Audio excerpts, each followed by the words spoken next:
Well, it's not the first time this year that I've been in front of a camera, although I haven't done it that often anyways. It is the first time, though, I've sat in front of a camera to deliver some kind of vlog, and sorry for the setup. It's more out of necessity. It's a little too cloudy outside. Not super cold, but a little too cloudy to really go out and try to record anything. It's probably too windy, too. Thanks, weather. Hi. How y'all doing? What a year it's been, hasn't it? That's a good way to start it. I don't think it is, but we're just gonna roll with it anyways. I don't have anything scripted. I almost never do, which is probably a fault of mine, but yeah. Here we are. It is actually, as I record this, 4:03 p.m. on December 31st, 2022, right at the end of the year. I actually kind of hope I can get everything put together and put it up by the end of today. I meant to record this probably like a week ago. Just didn't work out, but it's all right. But here we are. It's the end of the year. We're going into 2023. And this year for me was kind of eventful. Not the first half. The first half was just me working. Although, we'll get back to that in a second. But the latter half has been not the most fun, but things are kind of looking up. It's still a little dicey in terms of what my future looks like. But welcome to me the last like 5 years. It's been that way. I don't hope it. I hope it doesn't actually continue like that, but we'll see. Anyways, getting back to the beginning of the year, I got COVID. I'm sure anybody that knows me on here or follows me over on Twitch or might be following me anywhere else. I posted about it on Instagram. I believe I also made posts about it on Twitter, but I actually don't have a Twitter anymore. Fuck you, Elon Musk. I deleted my Twitter account, and I believe I'm past the 30-day threshold already. If not, I'm not going back. That guy can suck eggs. But that's besides the point. Let's get back to the other thing. With the beginning of the year, probably just after, it's probably the start of the second week of January, I got COVID. My roommates, a couple of days before that, were showing symptoms. I wasn't sure if it was what I thought it was. It could have been the flu. The flu kind of wreaked havoc. It wreaked havoc, I believe, this year so far with this winter going into 2023. But I know last year it also was doing some damage. And Omicron on top of that was rearing its ugly head. It had done that, I think, November or so of 2021 and was just kind of kicking everybody's ass. And yeah, unfortunately, I got caught up in it within a day. After seeing that they were sick, I realized, oh, I'm starting to show symptoms, and 24 hours after that, it was, no, I'm sick. And about 3 or 4 days, it wasn't touch and go. I've been vaccinated for a while. Once vaccines became more widely accessible in 2021, I got my first 2 doses.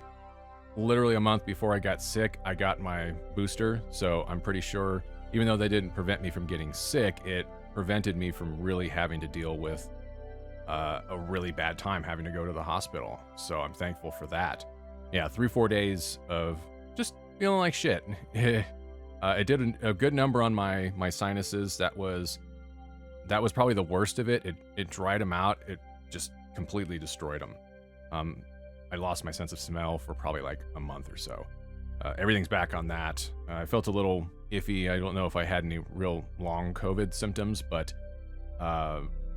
yeah, within a week, I think most of it had subsided. By 10 days, I was in the clear. It took me a little bit to finally get a PCR test to be able to confirm it, but yeah, it was once I was sick and once I was looking at the symptoms I had, I was like, there's no way I don't have this, and that's pretty much all the PCR test did was confirm my suspicions. I was working at home still, so I kind of tried to power through it as best I could, but then there was at least a day or two where I just said, hey, you know what? I'm gonna have to log off. I can't do this. I need to go to bed. I feel like shit. So that was fun. That was a great little start to the year. And on top of that, during kind of the late winter, early spring, I was having issues actually here in my neighborhood with one particular person I kept running into on one of the main streets that bypasses the neighborhood that was just decided to follow me and decided to fuck with me.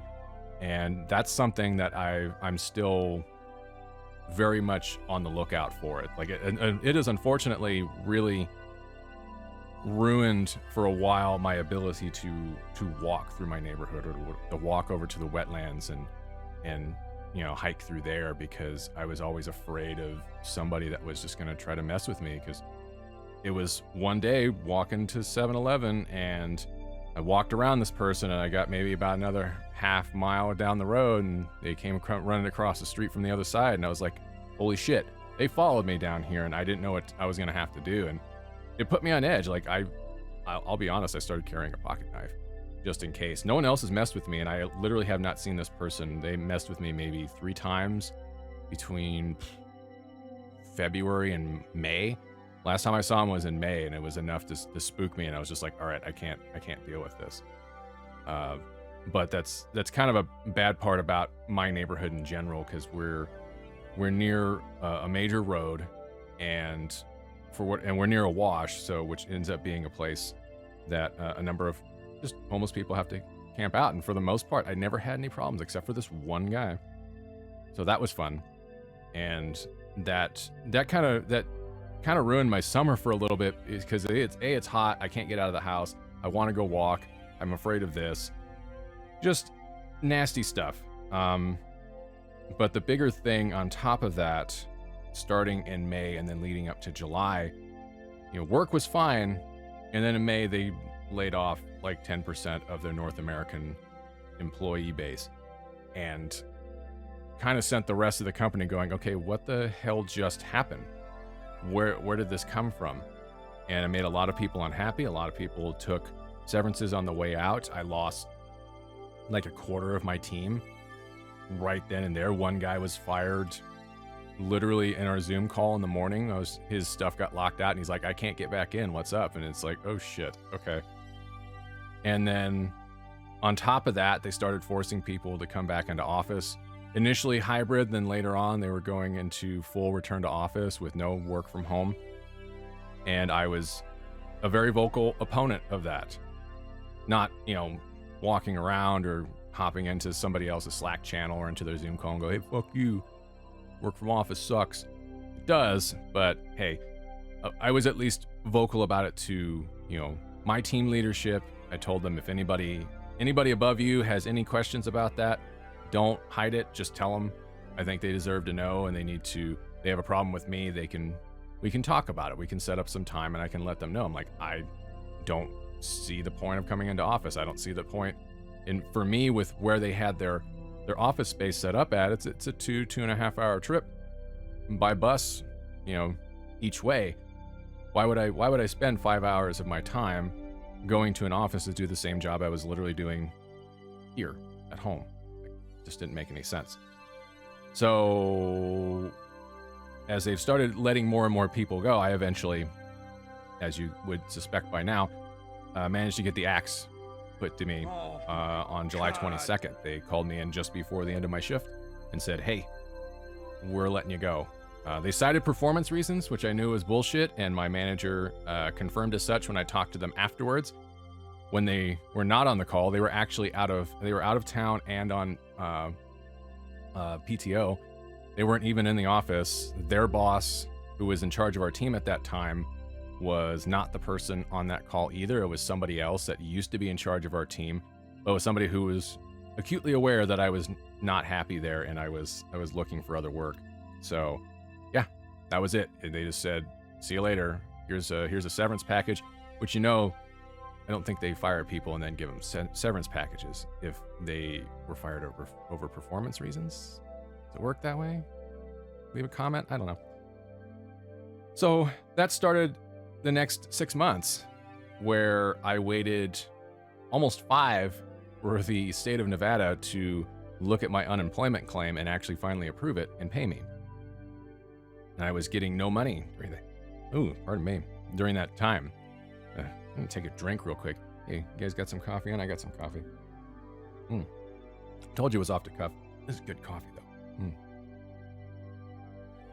Mothership Coffee Roasters, man. They're great. I'll link them below. So, yeah, I had money in the bank, thankfully.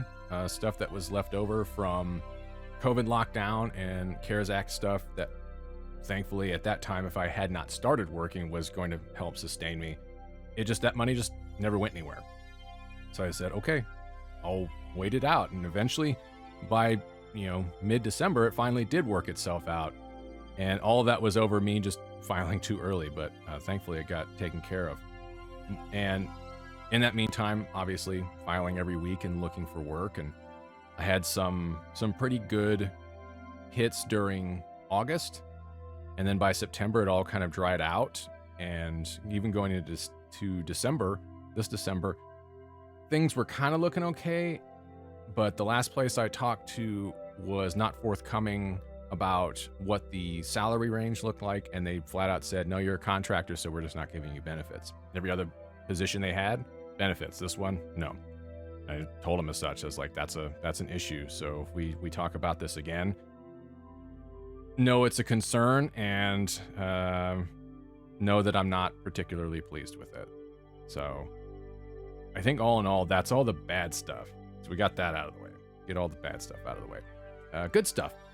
Well, the first part of the year, not as much other than my movie viewing group that I was going over to a friend's house on Fridays with my buddy Chris, and we were watching movies and TV shows with our friends, the Kindreds, just before COVID. Like, they had been doing it for a while. I only started getting involved in that, I don't know, September, October or so of 2019, and was going over there, steadily up until COVID hit. And then obviously it put it on hold for 2 years. And thankfully in March of this year, we managed to start doing it again. We won't be able to after like mid-February of 2023, since Chris's schedule is changing. His work schedule is shifting, and he's not going to be available. And he's kind of my ride because I live on the east side and Kindreds live in, North Las Vegas. So it's kind of like, I'm not making that trip because I'd have to do it on my own. And their side of town is, their particular area is not what I would consider great. So it's more out of self-preservation than anything else, but which is unfortunate because I love going over there and being able to watch stuff, because there's just certain things I don't sit down and watch on my own. So it was nice having that back. It was nice being able to have that kind of thing I can do every week and look forward to. I've gotten some traveling done, thankfully, this year. Went out to Los Angeles and Little Tokyo. We went to Gardena and Torrance for my birthday, my 39th birthday. I've been wanting to go out back to Little Tokyo and out there to check out some of the stuff. Like, they have book off locations there, and Uniqlo locations, Mitsuo Marketplace. I finally got to go to a Marukai market, and they're combined with Tokyo Main and Central. So there's a bunch of stuff in Little Tokyo, and Gardena's got a bunch of things.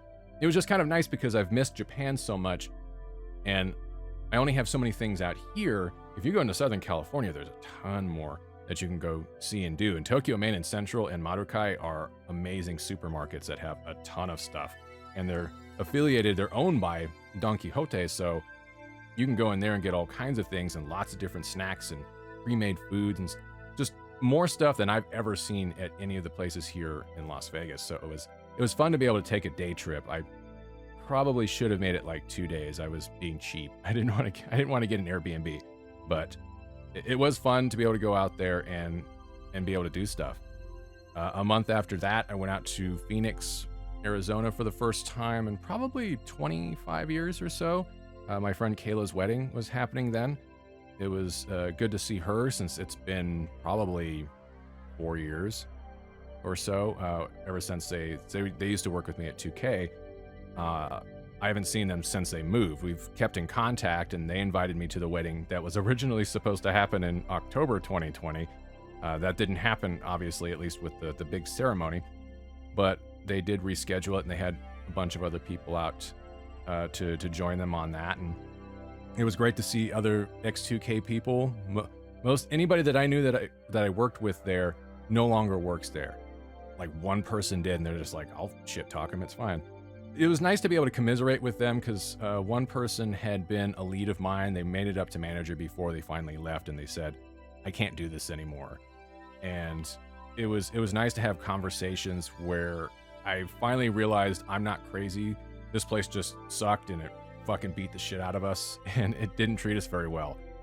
And having that confirmation from somebody high enough, just, it'd be nice if it offered closure. I think it offered at least some closure, because I'd like to eventually put that part of my career just maybe out of my mind to the point where it doesn't occupy as much space. It's always going to have some kind of bearing on my life, because it's such a big part of my current career trajectory. And I spent, 5.5 years at that job. But it was great to see them. It was great to just kind of cut loose and, and drink and have food and, listen to music. Yeah, seeing Kayla was amazing, and being a part of that ceremony and being there with everybody else, because they admitted that they had only invited so many people and they only wanted people there that were going to not cause issues. And I was concerned, because I didn't want to be kind of like one of those guys that comes into a wedding and just, is the person. I knew it wasn't going to cause any problems. I know when to keep my mouth shut, which is why it was nice finding out that pretty much anybody that was from 2K that showed up isn't there anymore. So it's like, okay, good. I don't have to hold my tongue on how I feel about certain things there, and just nice kind of release of stress on that. I delivered a speech there too. That was fun. The groom's best friend had a speech. A couple other people did, the parents and everything. And the groom's friend got done with his, and he was looking around and nobody was taking the mic. So I had enough liquid courage in myself to get up and deliver a few words. And I felt like I maybe rambled a good bit, but, I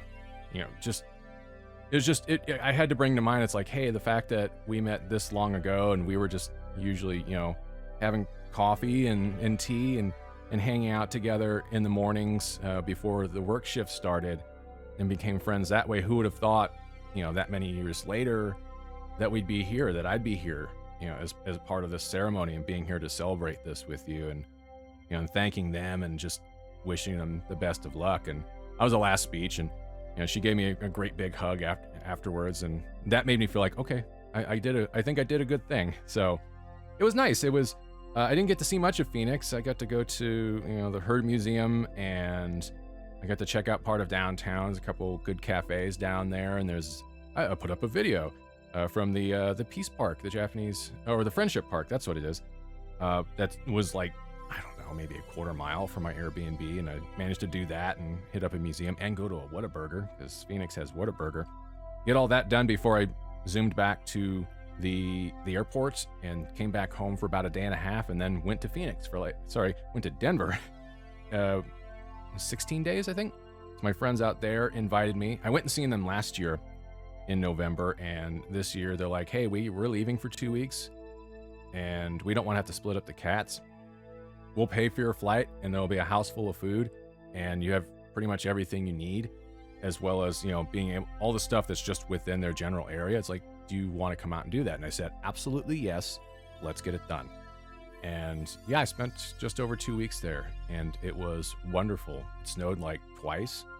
I got to walk around their neighborhood and into other areas more than I ever had before in any other trip. I got to check out different parts of the valley. Denver is an amazing city. I love it. If I could move there, I probably would. I need work, though. I need work that also pays enough to be able to afford the cost of living there. So, yeah, it was really, really nice to just have that period of time of almost a month where I wasn't here at home, and I didn't have to worry about being here, because, my space, my room is my space. And as comforting as it is, it's also confining. It also feels like a trap sometimes. And being away from that felt really good, which is why when I came back, it felt even worse being home, despite the fact that I was kind of glad to be here in a way, because I was just like, what do I do now? I had gotten used to being there a little bit and having lots of things within a half mile to a mile, very close. And, around my neighborhood, I got to walk 1.5 miles to 2 miles to get to anything. And it's not a super accessible area, which sucks. And for about 2-3 weeks, it was pretty hard to kind of reacclimate myself. And I think I'm still in some way dealing with it and not being able to get much traction in the way of work. And I mean, I came back with not knowing what the work situation was going to be, not really wanting to be back here, and then just not knowing what my unemployment situation was. It took a few weeks before everything finally started to come together. So that leads us really here to the end of the year. Those things the work stuff has not worked out. Unemployment has kind of worked out. I'm feeling better, but that leads us into 2023. What does that look like? Or at least the first half, and for about a quarter of it, I can give you a really good idea. Not even a good idea. I'm just going to tell you. January 30th to March 15th. I fly out January 30th. I fly home, and I'm going to get there on January 31st.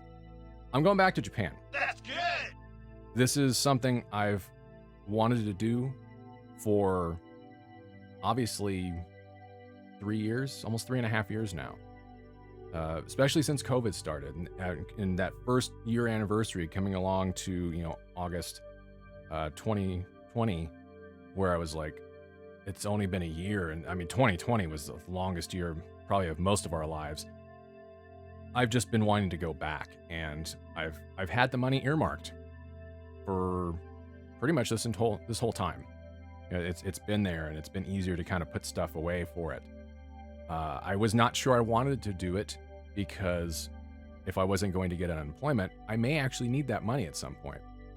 I've had enough to live off of since I got separated from my job in July, and I know I could go into the new year and be just fine as well, but it was kind of like, I'd rather have this money come to me and figure out what unemployment was going to look like so I can kind of sock that away and put it off to the side so that the money I wanted to use for a trip, I could just use. I didn't have to worry about it.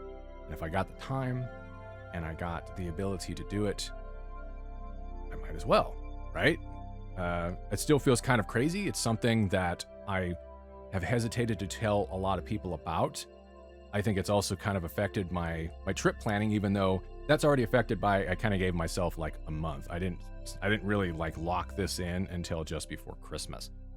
So I'm just kind of like, I'm looking, I'm doing a lot of things at once because I'm trying to plan shoots. I'm trying to get Airbnb stuff for a particular week set up, getting my plane ticket ordered, getting my rail pass ordered, looking at other things, conversing with the people I'm going to be staying with, not knowing how I could reach out to other creators and be like, hey, we don't even have to work together. I would just like to meet you because I've been following you for a long time and I'm finally able to come into Japan. It would be great to just meet up and say hi and thank you and for your work and just, just be cool. But yeah, it's happening, and that's going to eat up at least, I'm there 6 weeks. And part of that is going to be me filming. I'm going to be doing a couple of new Yakuza or Like a Dragon. Hold on, where's that at? I don't work for him. I wish. But I do plan on doing shoots for that in Yokohama. I am going to Onomichi in Hiroshima Prefecture. That's going to be part of the week-long trip I take down to go to Hiroshima and back to Osaka. I don't have any plans to shoot in Osaka other than like food stuff. But like the biggest things I want to shoot are those, and everything else, I want to do more shorts for YouTube that are going to turn into, Instagram stories as well. And I want to try to vlog every day. We're going to see how that works out. If it's every other day, that's fine too. I just want to be able to go there and actually produce content. And that's been the hard part, is I don't know what to do here because all the ideas I had were going back to Japan and trying to do stuff there. And even that's changed over time. And, 6 weeks is a long time, but I know I can pull it off, and staying with people will make that much, much easier. I'm also, kind of cheap when it comes to certain things, so I don't have to spend a lot of money until I actually want to. The most expensive thing I'm probably going to do is go to Universal Studios Japan in Osaka because I want to go to Super Nintendo World. But that's at least what the first part of the year looks like. I don't know what the rest of 2023 looks like because right now, at least on the work end of things, I don't know what my career opportunities look like. QA has been what I've done for almost a decade now, and I've wondered for a while where that's even going to go, and if it's even the best thing for me to do. I just don't know what else to do. Everything I wanted to do for a while, that was one thing I forgot to fucking talk about. I took 6 months off, but from just content creation in general, like almost 6 months. I didn't really start getting back into it until I was out of work, because I figured, well, I got nothing better to do. But I took 6 months off because it's like I've been wanting to do it, hopefully, or at least getting enough of a following to where I maybe could do it as a career, or do it as just my full-time thing, or just help make ends meet.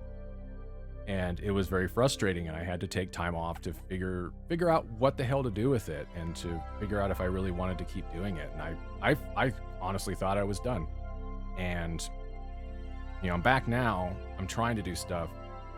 I'm trying to be more realistic about it too, but there's always going to be that thing where I would love to do this for a living. It's hard. It's hard to get. It's a hard business to get into. And you know, not knowing where my professional life's going, and not knowing where this will turn up, I don't know. So there's mysteries going into 2023. There's good stuff though. And I turn 40 next year, so I'm asking myself a lot of questions about what I want to do with life, my life, and where I want things to go. And I know part of it is I want to be more honest with myself, and I want to be more honest with other people too.